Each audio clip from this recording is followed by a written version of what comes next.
kemudian hubungan-hubungan tadi dinyatakan dengan angka kuantitatif. Jadi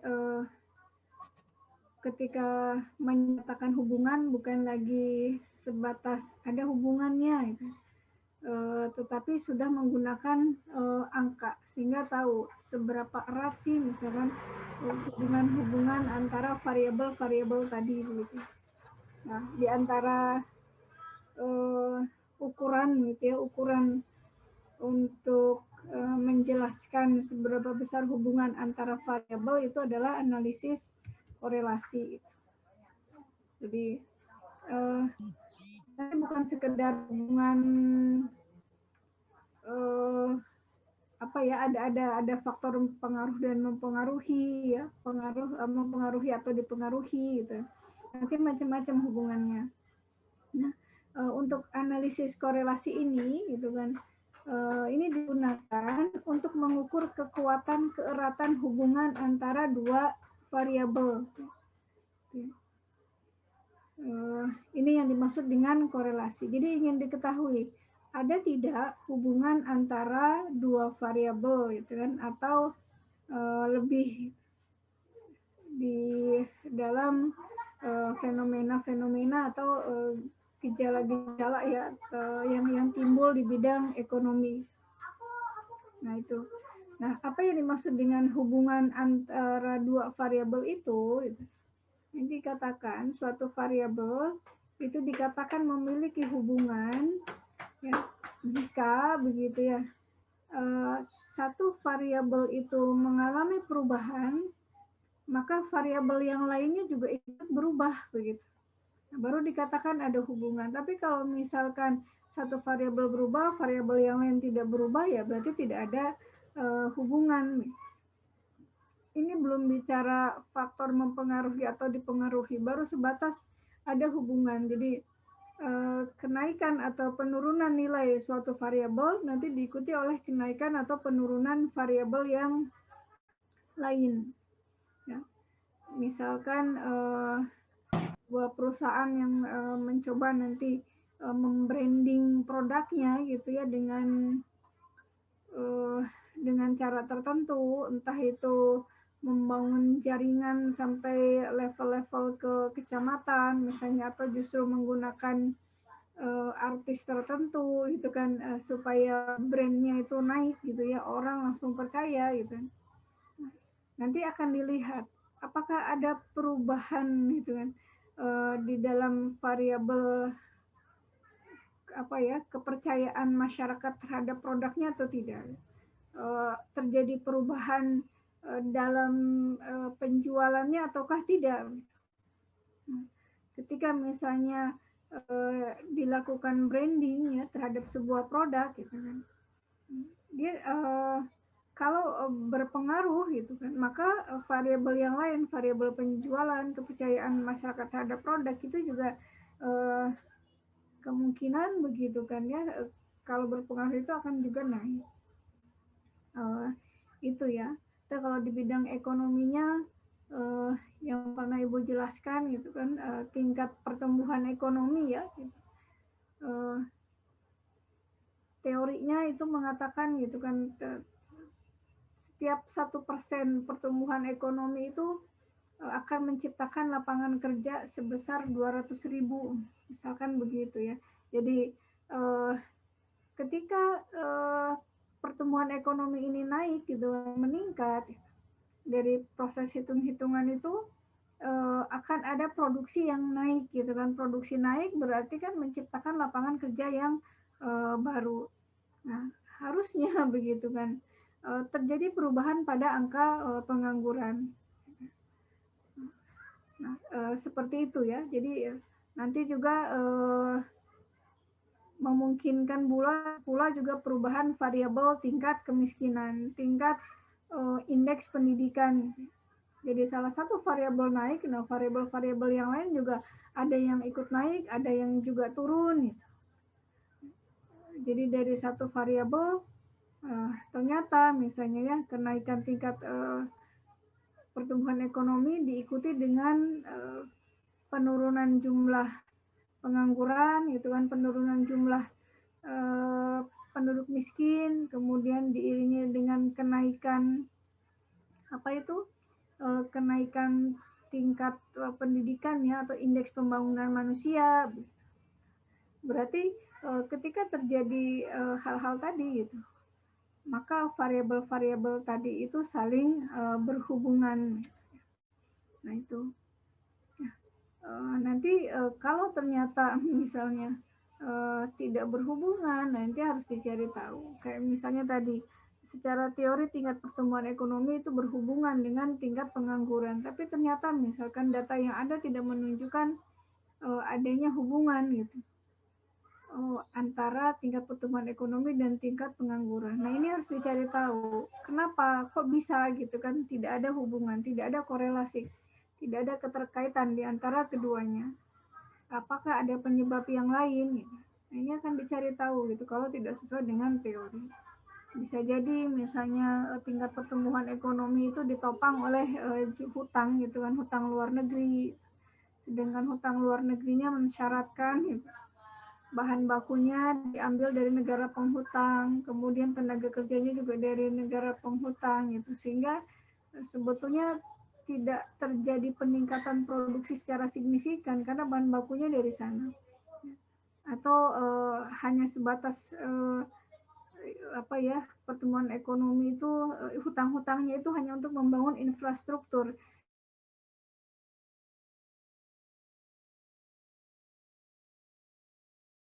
Ini harus dicari tahu kalau ternyata tidak sesuai dengan teori.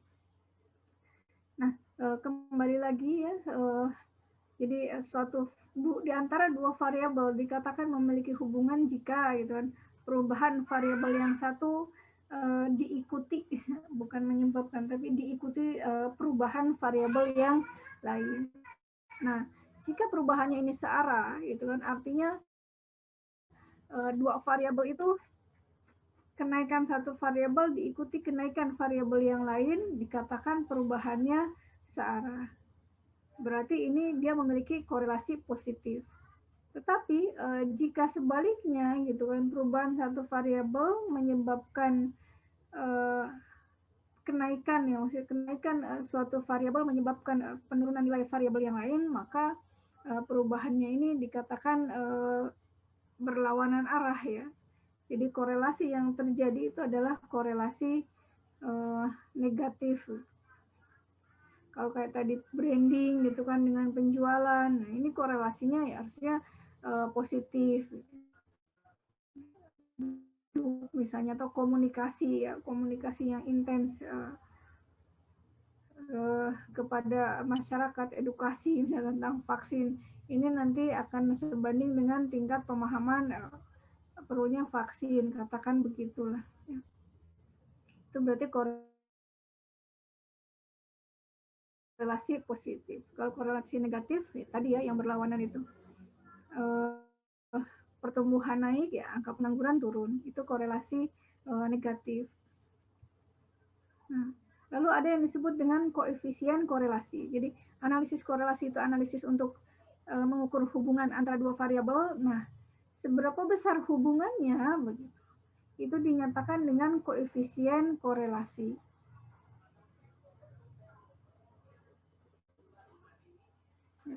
Jadi seberapa besar hubungannya itu dinyatakan dengan koefisien korelasi, yaitu R simbolnya. Kadang R besar, kadang R kecil. Jadi R itu adalah ukuran. Jadi sudah merupakan angka ini ya, yang menyatakan besarnya perubahan satu variabel yang diikuti perubahan variabel yang lain. Nah, koefisien korelasi ini itu hanya menggambarkan keeratan hubungan antara variabel, gitu, tetapi tidak menggambarkan hubungan regresi. Jadi tidak dilihat mana yang mempengaruhi, mana yang dipengaruhi, gitu kan, variabel-variabel di antara variabelnya itu.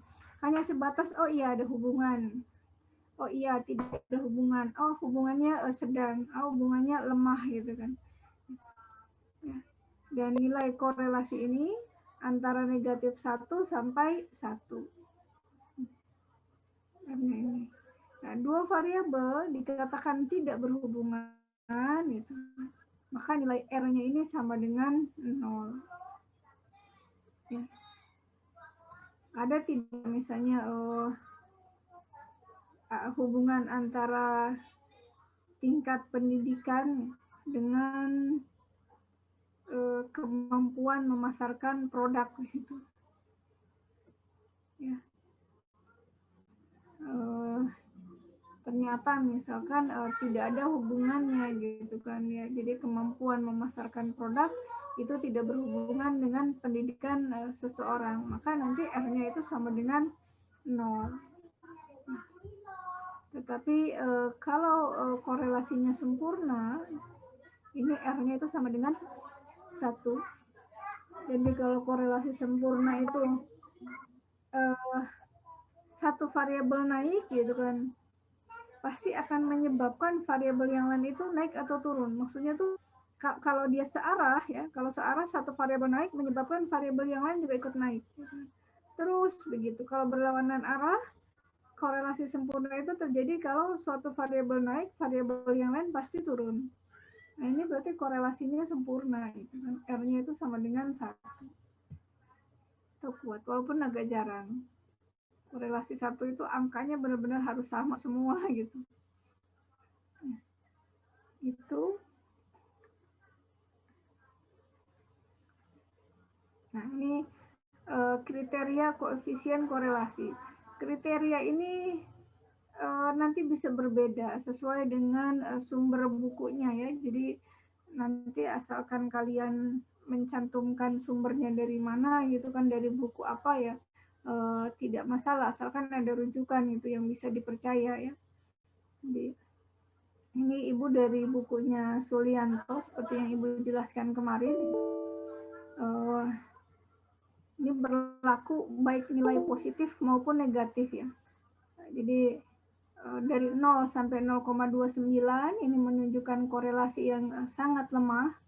Begitu pula kalau negatif ya, 0 sampai negatif 0,29, tapi kalau negatif berarti korelasi negatif yang sangat lemah.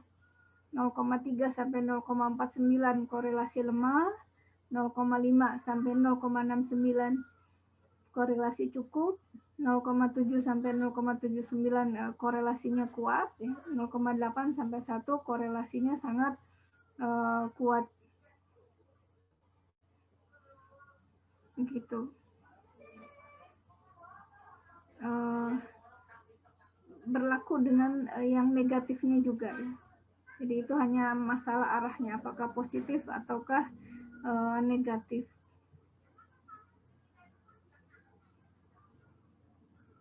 Jadi di beberapa sumber yang lain mungkin kriterianya nggak segini gitu.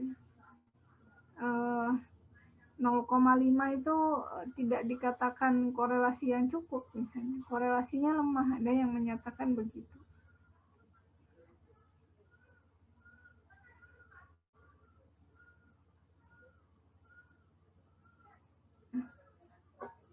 Itu tentang ya materi korelasi. Nanti kita ambil nanti prakteknya silakan di rumah lah ya. Seperti yang Ibu jelaskan kemarin bahwa Ibu tidak menjelaskan hitung-hitungan secara manual begitu ya, tapi lebih ke ekonometrika terapan menggunakan software SPSS itu. Jadi kalian silahkan kalau mau ya mempraktekannya begitu di rumah. Nah, untuk mengukur korelasi, koefisien korelasi ya, ini pertama itu menggunakan korelasi Pearson. Korelasi Pearson ini didapatkan dengan rumus product moment yang kemarin-kemarin suka dipelajari. Nah, Pearson ini digunakan gitu. Kapan? Digunakan jika data yang dianalisisnya ini skalanya itu interval atau rasio. Jadi datanya itu data kuantitatif. Untuk data kuantitatif kita menggunakan korelasi Pearson.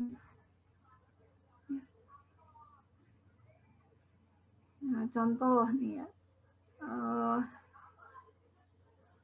ini nggak jelaskan lagi ya korelasi skala interval atau rasio tadi, dia bisa berupa kuantitatif. Kalau kuantitatif itu yang datanya memang data angka-angka, interval maupun rasio. Kalau di SPSS measure-nya itu scale gitu. Baru menggunakan Pearson. Contoh, ini ada seorang peneliti ingin menganalisis hubungan antara pendapatan karyawan dengan besarnya tabungan.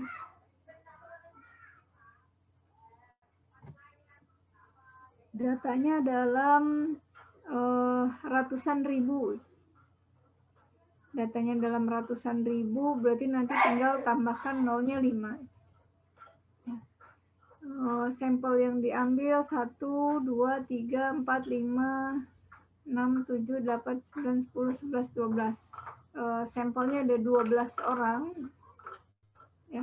Jadi karyawan pertama misalnya, ini pendapatannya 1 juta, tabungannya 200.000.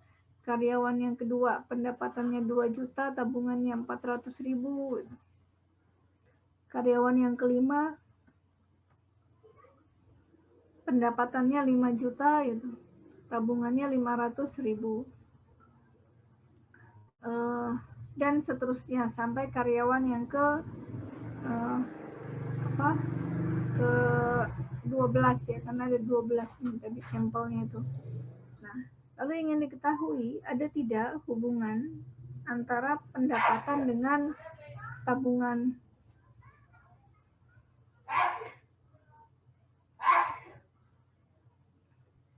Nah, untuk mempermudah ini dibuat dulu ya pertanyaan penelitian. Apa pertanyaan penelitiannya? Apakah terdapat korelasi positif antara pendapatan dengan tabungan gitu? Kenapa langsung menyatakan korelasi positif? Karena memang secara teori begitu. Pendapatan seseorang gitu kan, atau tabungan seseorang itu akan sebanding dengan pendapatannya gitu. Bukan kebalikannya. Semakin tinggi pendapatan, semakin kecil tabungan. Ya. Tetapi satu arah. Pendapatannya naik, juga tabungannya naik. Makanya dikatakan korelasi positif. Kemarin saja paling ya pas Komstat 2 itu ketika Ibu minta analisis regresi itu. Nah itu banyak yang ikut-ikutan. Padahal variabel yang dia pilih itu korelasinya negatif, tapi karena contoh dari ibunya positif disebutkannya korelasi positif juga.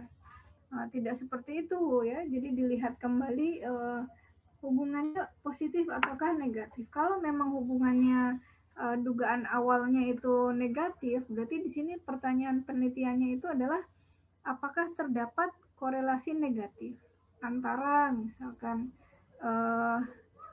pendapatan dengan apa ya kalau korelasi negatif, pendapatan dengan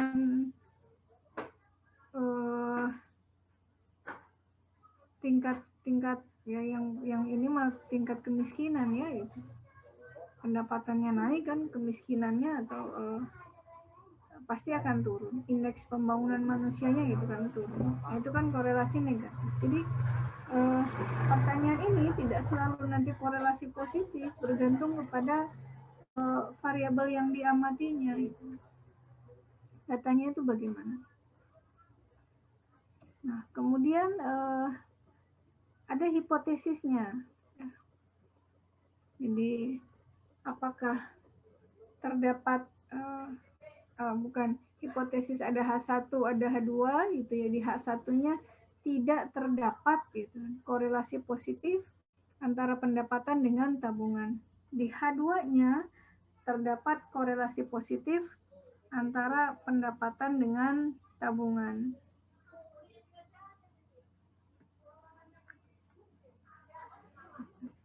Bentar.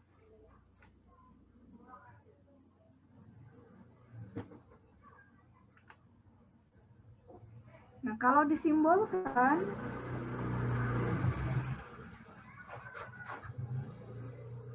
disimbolkan berarti R-nya kan ini yang di bawahnya dulu ya, terdapat korelasi positif berarti R-nya lebih besar dari 0. Sedangkan tidak terdapat korelasi positif artinya kan bisa saja korelasinya negatif atau tidak ada korelasi. Makanya ini R sama dengan R kurang dari sama dengan 0. Ini kalau disimbolkan. Tidak terdapat korelasi positif itu berarti R-nya kurang dari sama dengan 0. Kalau terdapat korelasi positif berarti R-nya lebih dari 0. Itu. Ini yang akan kita uji karena ada hipotesis itu, maka ada kriteria pengujian. Kriteria pengujian ini memang untuk menjawab hipotesis mana yang akan diterima. Nah, kriteria pengujiannya adalah H1 ini itu diterima gitu kan jika ini bisa 3 ya, bisa menggunakan nilai R, bisa menggunakan nilai T, bisa juga menggunakan nilai signifikansi. Gitu. Tinggal dibandingkan ya antara R dan T hitung dengan R tabel atau T tabelnya. Jika lebih kecil, jika R hitung atau T hitung, jika R hitung lebih kecil dari R tabel, maka H1 diterima. Atau jika T hitung kurang dari T tabel, H1 diterima. Atau bisa juga melihat nilai signifikansinya. Udah pulang dari kampus tadi. Mau main kemana? Ya. Tetehnya berat ya, bawa-bawa aja itu. Ya, hati-hati. Ya.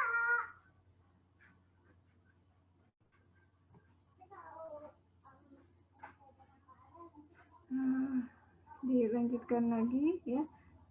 Bisa juga melihat nilai signifikansi.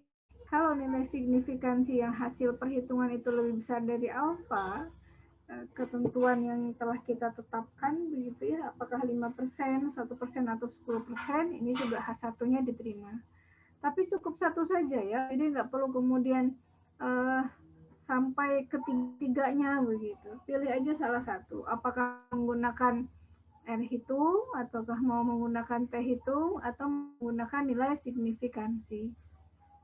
Kalau nilai R dan nilai T itu kita harus mau lihat tabelnya gitu.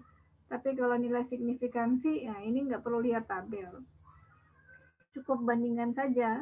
Umumnya untuk data-data yang biasa lah, penelitian biasa itu 5%. Jadi cukup bandingkan dengan 5%, alfa 5%. Nah, langkah-langkahnya ya, ini udah biasa lah, sudah hafal.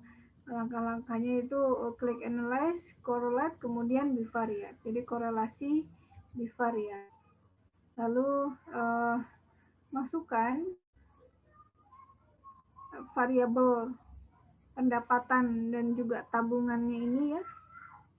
Yang tadinya ada di kotak kiri, masukkan ke dalam kotak variabel yang ada di sebelah kanannya. Lalu pilih, nah, di sini dipilih nih, kan di situ ada kotak korelasi koefisien. Koefisien korelasinya mau yang mana? Ada Pearson, Kendall tahu, ada Spearman. Karena datanya adalah data kuantitatif semua, maka kita pilihnya Pearson. Lalu test of significance. Uji signifikansinya pakai yang mana? Two tail atau one tail? Ini yang kemarin di statistik ekonomi 2 ya, Komstat 2 juga dijelaskan. Kalau two tail itu yang R sama dengan 0 atau R-nya tidak sama dengan 0 atau dua arah. Ya, atau yang kakak? Kak? Ibu. Iya, ibu minta tolong kakak.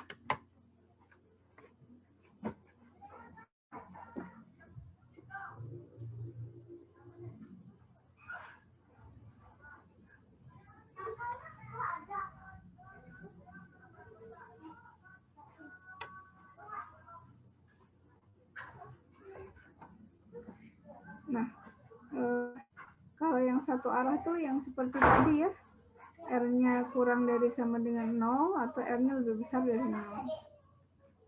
Yang satu arah atau bisa juga begini.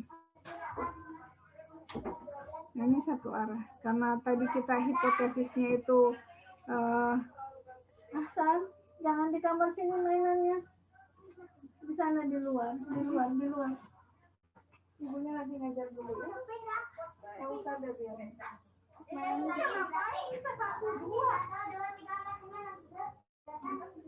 Ini bawaan juga.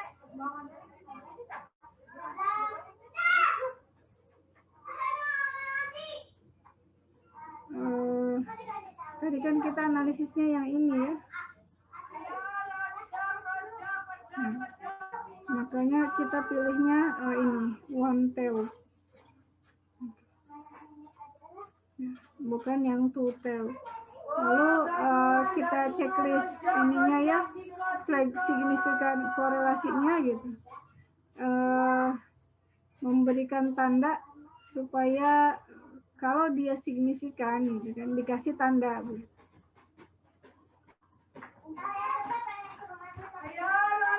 Ini outputnya ada setelah di OK itu kan dikeluar output gitu. Angka yang ada di baris pertama ataupun di baris kedua ini sama saja gitu. Ya. Jadi nanti tinggal dilihat ini kan pendapatan. Nah, jangan dengan pendapatan lagi. Kalau dengan pendapatan lagi ya nilai nanti nilai Pearson korelasinya atau nilai R-nya ya 1. Ini nih. Nah, ini korelasi sempurna. Kenapa?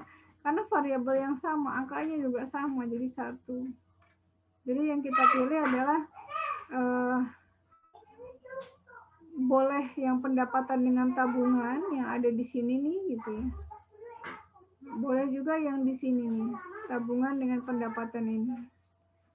Ini sama saja ya. Jadi di dalam satu baris itu terdapat nilai Pearson korelasi, kemudian terdapat nilai signifikansi, kemudian juga ada nilai N. N itu banyaknya data, 12. Nilai signifikansinya itu sebesar 0 kan. Sedangkan nilai korelasinya, koefisiennya ya, koefisien korelasinya itu 0,976. Nilai ini juga keluar.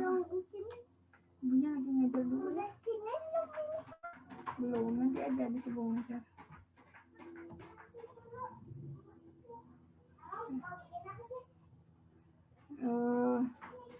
Di model summary ketika analisis regresi juga ini angkanya sama,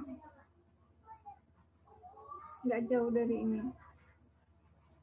Lalu nah ya, ini di bawah ini ada tanda bintang 2.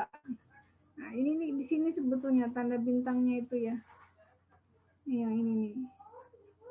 Nah ini adalah tanda bintang 2, dikasih penjelasan caption di bawahnya. Bintang 2 itu adalah untuk menyatakan bahwa korelasinya itu signifikan. Korelasinya signifikan di level 0,01 pada uji one tail, korelasi one tail. Berarti ini alfanya itu 1%.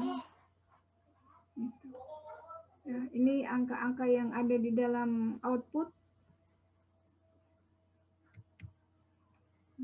Yang tadi Ibu jelaskan ya, ada angka 0,976 menunjukkan menunjukkan nilai koefisien korelasi Pearson gitu. Tanda bintang 2 yang menunjukkan koefisien korelasinya signifikan di tingkat 0,01.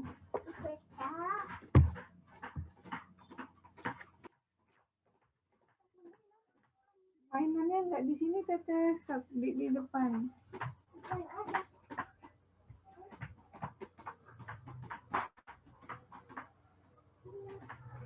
Nah, nanti juga bisa jadi tanda bintangnya ini hanya 1. Kalau bintangnya 1 itu berarti signifikannya di level 0,05.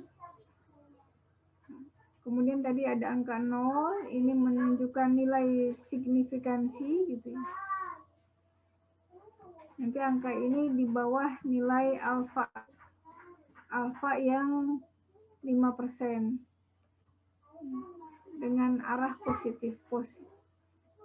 Kenapa arahnya positif? Karena kan angka di sininya juga tidak ada negatifnya, dia positif gitu. Makanya arahnya ini positif. Ya. Jadi korelasi antara tabungan dan pendapatan, ya, korelasi antara tabungan dan pendapatan dinyatakan signifikan dengan arah positif. Sedangkan angka 12-nya itu menunjukkan banyaknya sampel.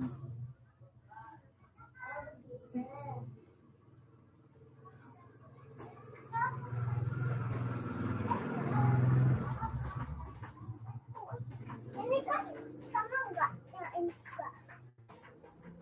Sama enggak? Ini nomor 43, Dek. Teteh Joya mainan kuda-kudaannya nanti lagi ya. Sorry. Tetehnya udah gede itu buat anak kecil. Dede Asan belum bisa main kertas lipat, harus sama ibu. Ibunya nanti ngajar dulu sampai 2:30, oke?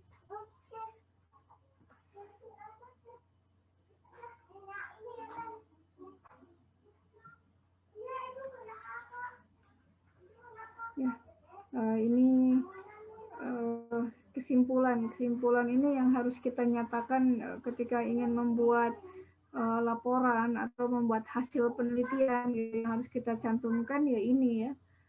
Kalau tadi kan penjelasan output apa saja yang keluar gitu. Nah, ini kesimpulannya. Jadi kita nyatakan bahwa misalkan koefisien korelasinya sebesar 0,976. Ini menunjukkan bahwa gitu kan hubungan antara pendapatan dan tabungannya sebesar 97,6%. Korelasi ini bernilai positif gitu kan, berarti hubungannya satu arah. Jadi dari hasil analisis gitu kan menunjukkan bahwa peningkatan pendapatan gitu akan diikuti peningkatan tabungan atau sebaliknya. Biasanya kalimat ini yang dibutuhkan gitu. Dan ini nih ya, keeratan hubungannya itu 97,6%. Ini menunjukkan oh iya, korelasinya sangat tinggi.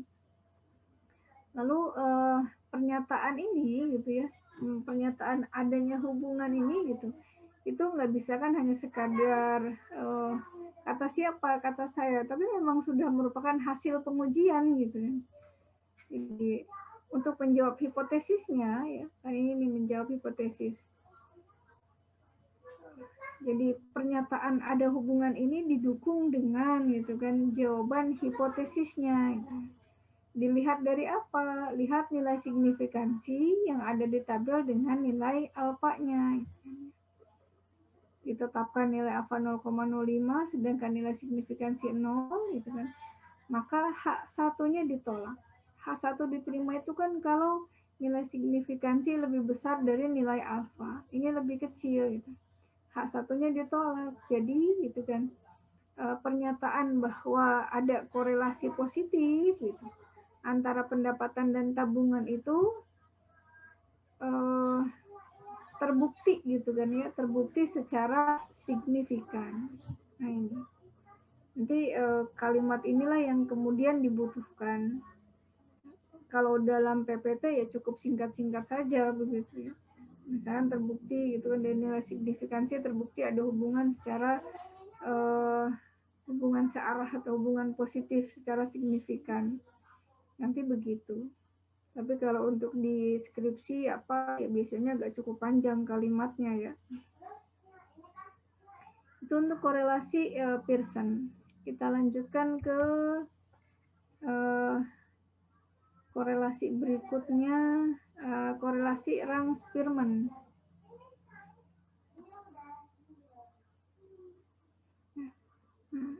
Kalau tadi Pearson, sekarang korelasi Rang-Spearman. Korelasi ini gitu kan digunakan jika variabel yang dianalisisnya gitu adalah data kualitatif. Kalau Pearson kuantitatif, kalau Spearman data kualitatif ya. Baik data nominal ataupun ordinal. Ini contoh, seorang peneliti ingin menganalisis hubungan antara prestasi akademik gitu kan dengan prestasi kerja. Nah, ini skornya. Berikut skor prestasi akademik dan prestasi kerja. Jadi prestasi akademiknya ini datanya data ordinal ya. Bukan hanya dilihat dari IPK tapi indikator-indikator yang lain dan diberikan penilaian menggunakan skala Likert yang kemarin itu ya 1 sampai 5 itu. Jadi prestasi akademik itu diberikan nilai 1 sampai 5, prestasi kerja juga sama diberikan 1 sampai 5. Nah, ada hubungannya ataukah tidak di antara kedua variabel ini?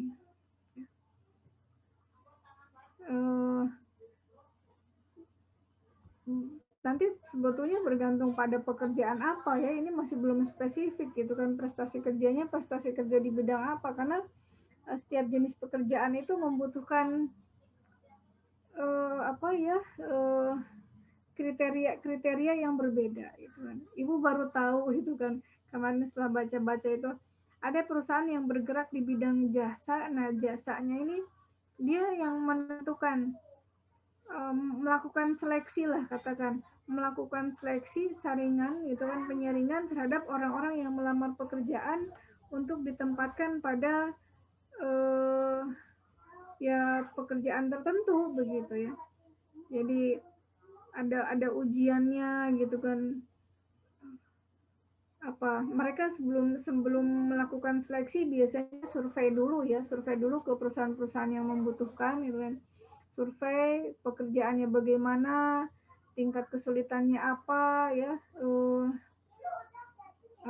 kriteria yang dibutuhkan itu orang yang seperti apa gitu kan, survei dulu gitu kan, dalam sehari disurvei, habis itu baru mereka menentukan kriterianya bagaimana ya, kriteria pekerjaannya harus seperti apa, dan yang kedua untuk mendapatkan pekerja dengan kriteria tersebut gitu kan, menggunakan uji apa gitu kan, bukan uji statistik ya, tapi pengujian entah tuh belajarnya di ilmu apa begitu ya.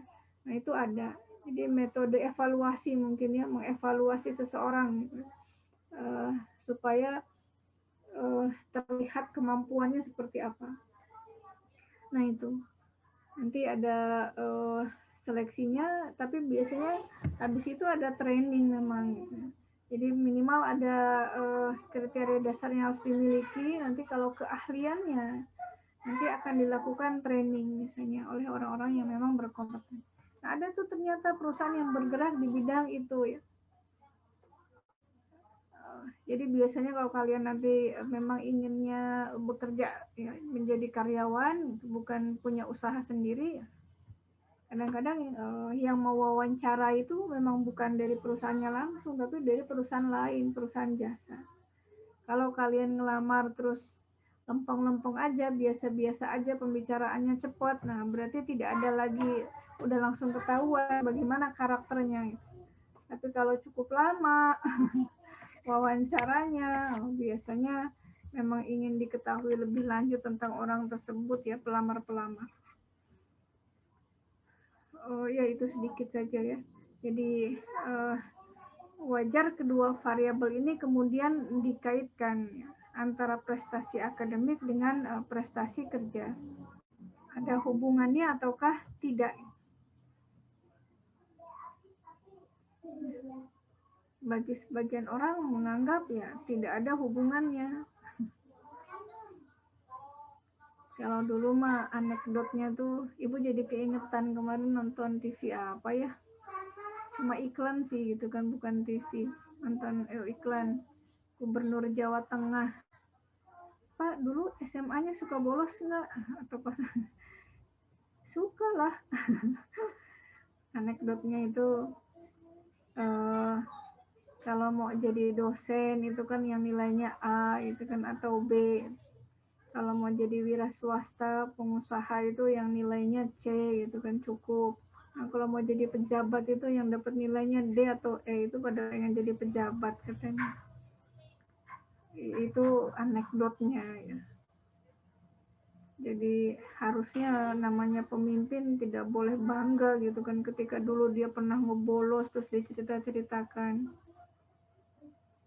Jadi terlihat tidak menghargai ilmunya begitu kan ya. Ya kalau kemudian yang ada itu adalah penyesalan misalnya atau apa, ini malah dengan bangga menyebutkan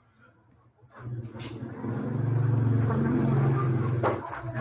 Kita lanjutkan dari data ini ya, kemudian dibuat pertanyaan penelitiannya. Apakah terdapat korelasi positif antara prestasi akademik dengan prestasi kerja? Korelasi positif karena biasanya memang gitu kan orang menganggapnya begitu. Kalau prestasi akademiknya bagus, prestasi kerjanya juga bagus. Ya, makanya suka disyaratkan IPK, misalnya salah satu kriteria prestasi akademik kan misalkan nilai IPK-nya di atas 3 gitu. Jadi ini dikatakan ada korelasi positif. Hipotesisnya masih sama seperti tadi ya. K1 tidak terdapat korelasi positif antara prestasi akademik dengan prestasi kerja. H2-nya terdapat korelasi positif antara prestasi akademik dengan prestasi kerja. Jadi kalau disimbolkan ini masih ini R kurang dari sama dengan 0 gitu kan. Yang H2-nya R lebih besar dari 0. Kriteria pengujiannya masih sama ya gitu. Karena ujinya sama ya kriterianya sama. Beda ininya saja, maksudnya sama-sama analisis korelasi, bedanya yang di Pearson yang ini Spearman. Dilihat berdasarkan nilai R itu, nilai T itu gitu atau nilai signifikansi. Langkah-langkahnya masih ada di kolom yang sama, di analisis yang sama. Analyze, correlate, kemudian bivariate. Nah, ini masukkan variabel prestasi akademik dan variabel prestasi kerja itu kan di sini. Nah, ingat di koefisien korelasi yang di checklistnya itu Spearman. Ininya masih one tail sesuai dengan tadi kan masih satu arah.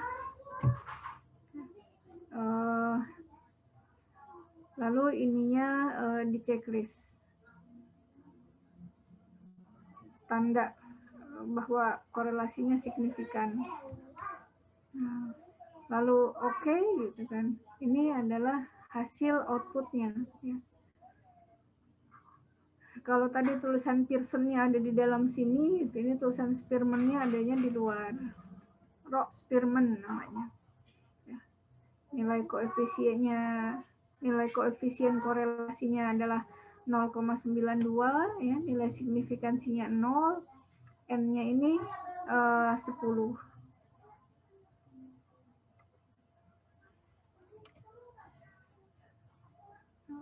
Ini ya tadi 0,92 menunjukkan koefisien korelasi rang Spearman itu dengan tanda bintang 2 yang menunjukkan signifikan di level 0,01. Angka 0-nya adalah tingkat signifikansi. Angka 10 Ini menunjukkan banyaknya sampel. Kesimpulannya bagaimana gitu kan? Dari hasil kesimpulan ini udah sok diwarnain sama Ahsan. Oh, belum, Teteh. Ya 0,92 ini keeratan hubungannya itu kan antara prestasi akademik dengan prestasi kerja itu sebesar 92%. Korelasi ini bernilai positif. Jadi hubungannya searah. Jadi terdapat kesesuaian gitu kan, antara prestasi akademik dengan prestasi kerja. Jadi sesuai. Sama-sama begitu ya, sama-sama nanti menunjukkan adanya perubahan antara keduanya ini. Nah, untuk menjawab hipotesisnya tadi dibandingkan nilai signifikansinya. Karena nilainya 0, kurang dari 0,05, jadi hak satunya ditolak. Artinya kita dapat mengatakan, ada korelasi positif antara prestasi akademik dengan prestasi kerja secara signifikan. Ini yang orang statistik tuh ketika menyatakan sesuatu harus berdasarkan hasil pengujian, nggak bisa cuma sekedar ada hubungan kok gitu kan. Buktinya apa? Ini sudah dibuktikan dengan hasil pengujiannya, harus begitu. Kalau tidak atau belum melakukan pengujian terhadap hipotesis, ini nggak bisa. Nanti dipertanyakan gitu kan hasil penelitiannya.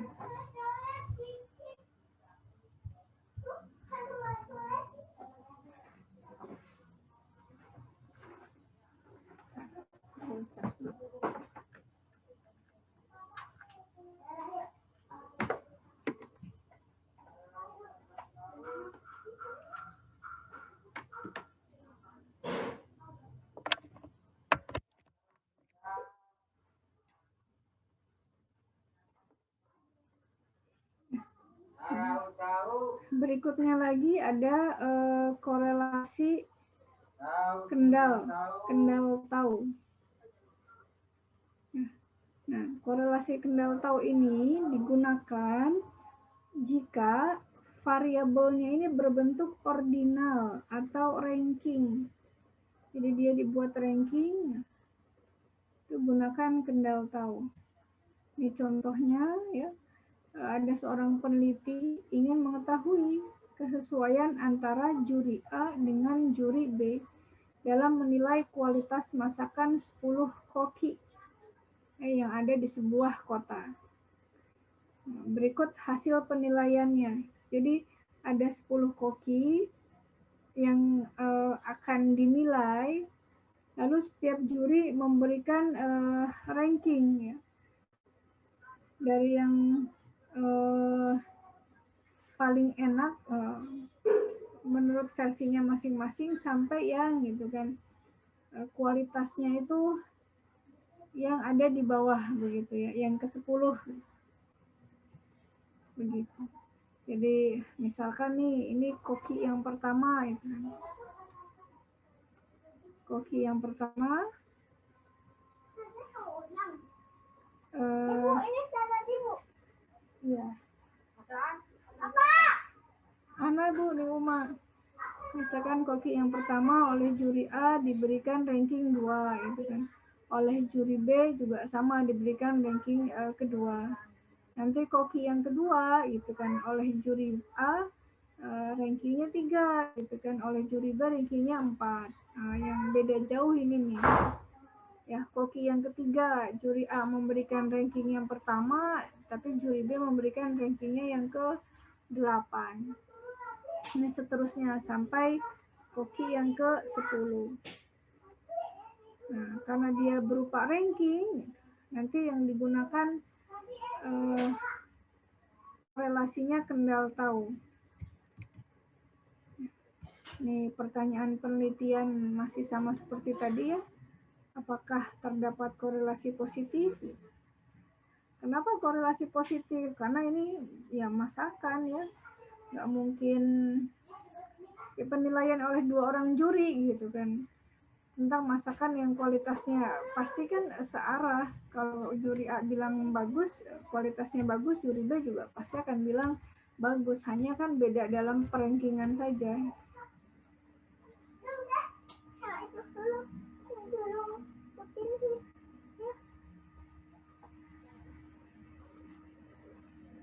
Ibu salah. Pencet apa? Pencet setting, Ibu.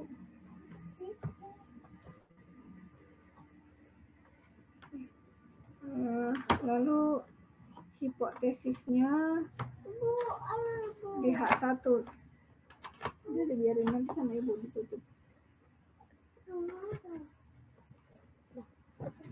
Ini nggak dibawa. Udah biarin.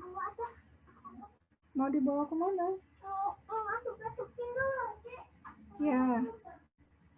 Nah, hipotesisnya di H1 tidak terdapat korelasi positif, di H2-nya terdapat. Ingat ya, hipotesis tidak boleh dibalik gitu. Di H1 itu yang tidak terdapat, yang ada sama dengan nolnya itu di H1. Yang tidak ada sama dengannya di H2. Kriteria pengujian ini masih sama, berdasarkan nilai R, nilai T juga dengan nilai signifikansi. Ibu tidak jelaskan lagi. Langkah-langkahnya sama ya, analyze, correlate, bivariate. Lalu masukkan variabel. Ibu ngasih namanya juri A sama juri B gitu. Di sininya nih harus hati-hati di koefisien korelasinya. Pilih yang kendal tahu. Nah, ini juga one tailed, kemudian ada kita checklist memberi tanda korelasinya signifikan, minta tanda. Nah, ini hasilnya ada tulisan non parametrik korelasi. Karena tadi datanya adalah data ordinal. Kita pakainya kendal tahu soalnya ya. Karena pakai kendal tahu jadi yang muncul ini. Nih. Tuh. Tahu dari mana kendal tahu? Di sini ada tulisannya nih itu, kendal tahu. Berapa nilai signifikansinya? Nilai korelasinya dulu ya. Nilai korelasinya 0,422. Nilai signifikansinya 0,045. Ini banyaknya data N.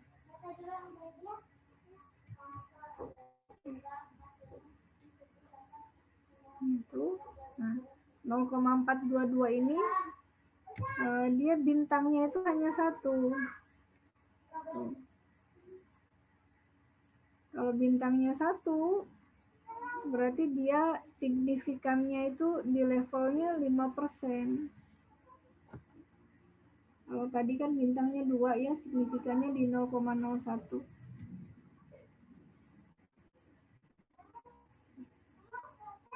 Ini bintang 1 signifikan di level 0,05.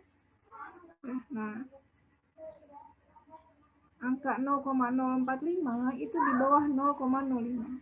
Nanti jangan lihat 45 dengan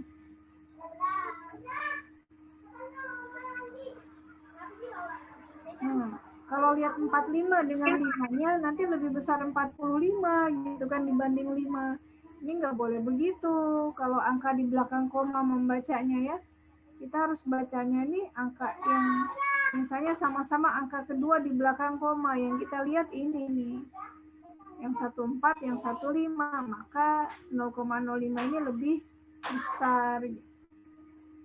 Kecuali sama-sama 5, baru dilihat angka yang di sininya ya. Gitu. Angka berikutnya lagi mana yang lebih besar. Tapi kalau dari sini aja udah, kan ini nih, ini sama-sama 0. Ya jangan lihat yang sama-sama 0. Lihat yang angka berikutnya. Ini 4, ini 5. Lebih besar yang 5. Ya, jadi jangan lihat 45 dengan 5-nya, nanti lebih besar 45. Angka 10 ini menunjukkan ukuran sampel. Ini kesimpulannya.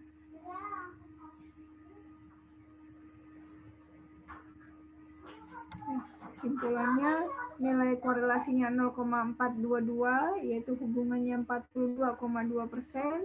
Ini nilainya cukup ya, tidak sampai tinggi seperti tadi yang 0,9. Korelasinya positif.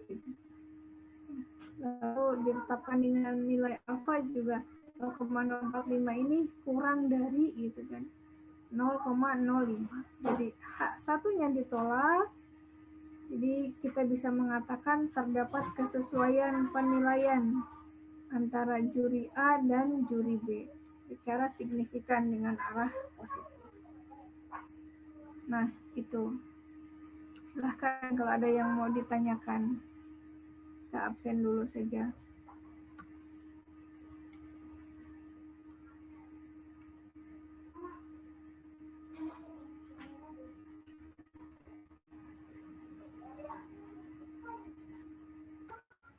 Ini kalau di buku Sulianto ada satu lagi koefisien kontingensi namanya tuh. Jadi ada satu lagi korelasi menggunakan koefisien kontingensi ini untuk data kategori. Sebetulnya sih sama-sama saja data kualitatif ya, dua-duanya adalah data variabel kualitatif gitu. Tapi bentuknya kategori. Nah, ini Ibu akan coba, ini belum dimasukkan ke dalam PPT Ibu, karena waktunya masih ada gitu kan, Ibu tambahkan gitu ya. Jadi antara ingin mengetahui korelasi antara tingkat pendidikan, ya, antara variabel tingkat pendidikan ya, dengan variabel tingkat upah. Ada tidak korelasinya? Nah, ini kategori itu. Datanya sih data ordinal, keduanya itu tingkat pendidikan itu satunya SMA, duanya itu D3, tiganya S1. Sedangkan tingkat upah 3 itu kecil, 2 itu sedang, 1 itu tinggi. Jadi keduanya data ordinal, pengkategorian. Ya, sok beres-beres. Mainannya, oh udah ya, pintar. Nah, ingin diketahui ada tidak korelasi antara tingkat pendidikan dengan tingkat upah. Harusnya kan ada korelasi positif tuh, harusnya. Semakin tinggi tingkat pendidikan gitu kan upahnya juga semakin tinggi. Kita gunakan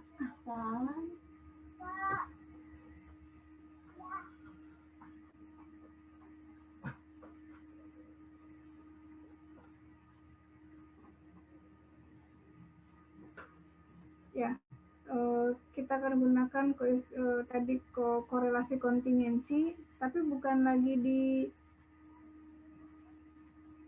di correlate analysis, correlate bivariate ya, adanya itu di cross tab.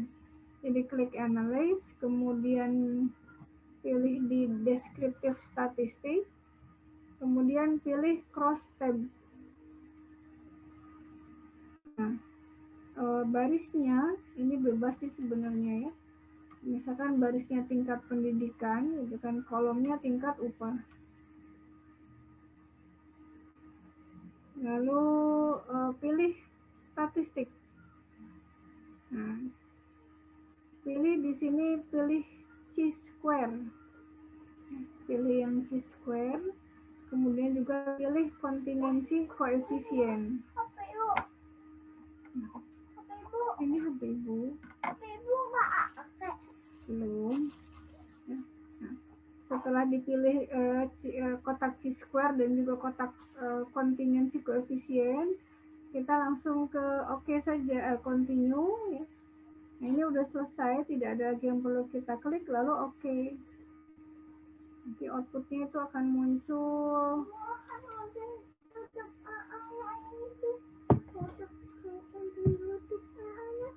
Teman-teman anak. Enggak, untuk Itu bukannya udah YouTube.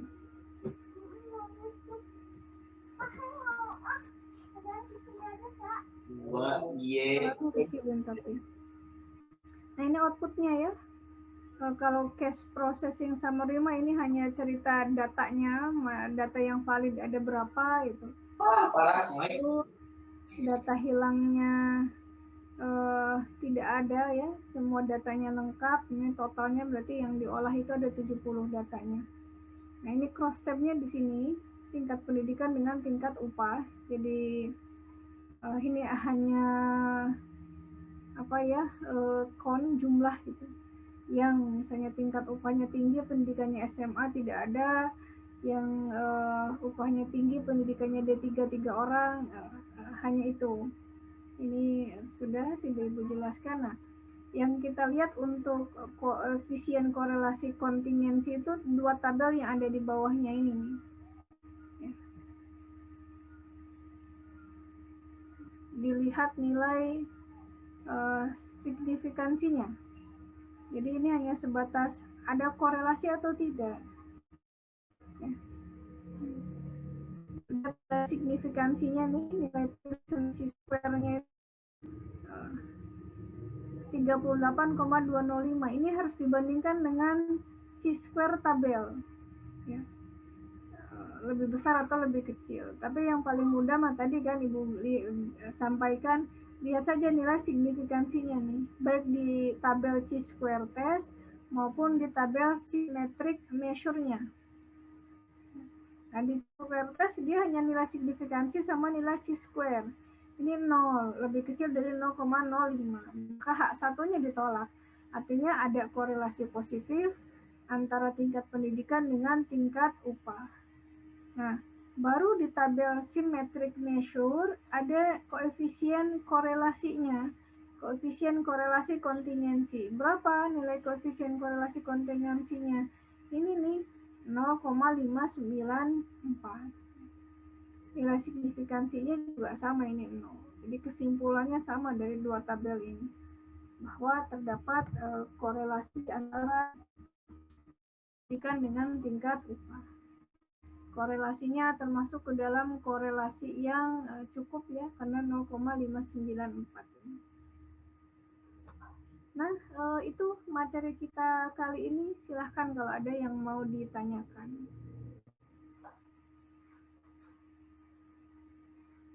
Bu, izin bertanya. Ya, boleh. Ntar pas UTS ya pilihan ganda atau praktek, Bu? Enggak, Ibu nggak akan ngasih pilihan ganda. Nah, Tugas makasih. palingnya. Ibu ngasih tugas aja. Tugas untuk melakukan analisis yang Ibu sampaikan. Dan materinya hampir sama dengan materi Komstat. Cuman mungkin Ibu lebih dalam menjelaskannya ya.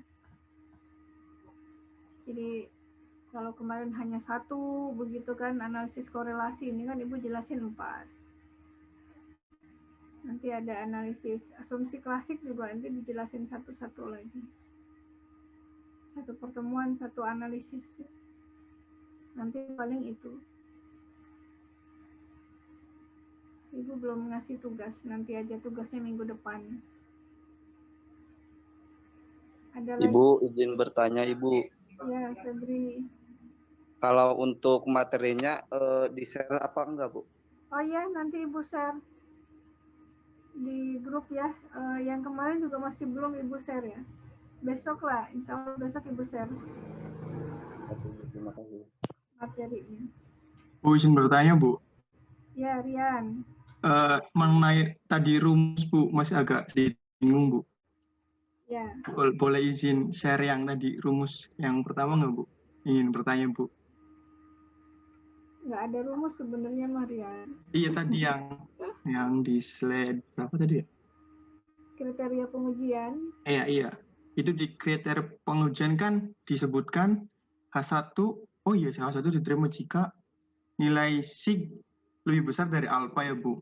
Tapi tadi di kesimpulan nilai kriteria pengujiannya itu nilai sig diterima jika nilai alfa itu di bawah 0,5, Bu, malah kurang dari alfanya, Bu. Kayaknya mungkin salah nulis, H2-nya itu harusnya. H2-nya diterima kalau nilai sig-nya kurang dari begitu. Nggak lihat ya, kesimpulan. Ini kan H1 ditolak, betul kok. H1 ditolak kan. Karena nilai signifikansinya kurang dari, kan H1 itu diterima kalau nilai signifikansi lebih dari kan gitu. Nah ini karena nilai signifikansinya kurang dari, maka H1-nya ditolak. Oh ya Bu, baik, terima kasih. Rupanya saya yang kurang jeli Bu. Sama-sama Aryan. Nanti kalau untuk penulisan H1, H2 begitu ya,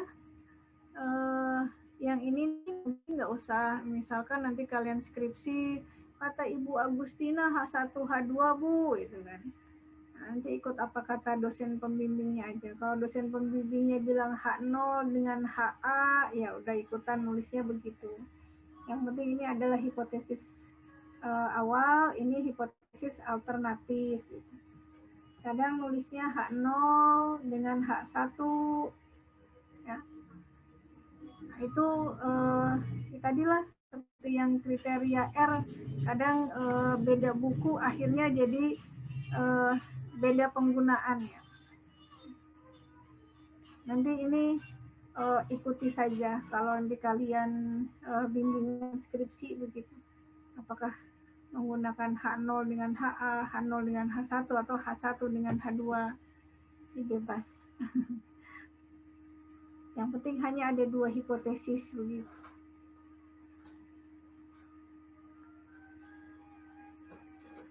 Untuk satu pengujian ya, kalau pengujiannya lebih dari 1, ya hipotesisnya juga lebih dari 1. Misalnya ada variabelnya itu ada 3, A, B, C itu kan. Nah, ini kan berarti bisa jadi korelasi A dengan B, korelasi A dengan C, lalu korelasi B dengan C. Nah, kalau begini jadi ada 3 hipotesis ya. 3 hipotesis untuk 2 variabel. Beda sama, bukan 3 hipotesis, 3 pengujian harusnya ini tuh. 3 pengujian, masing-masing pengujian ya tetap dengan 2 hipotesis. Apa ya, hipotesis awal dan juga hipotesis alternatif begitu.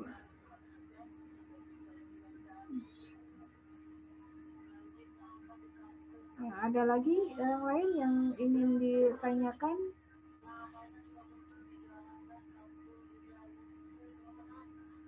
Kalau tidak ada, Ibu tutup ya. Cukup ini?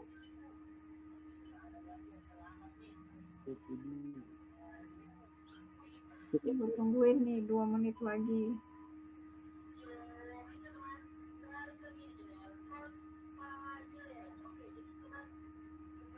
Udah absen semua belum nih?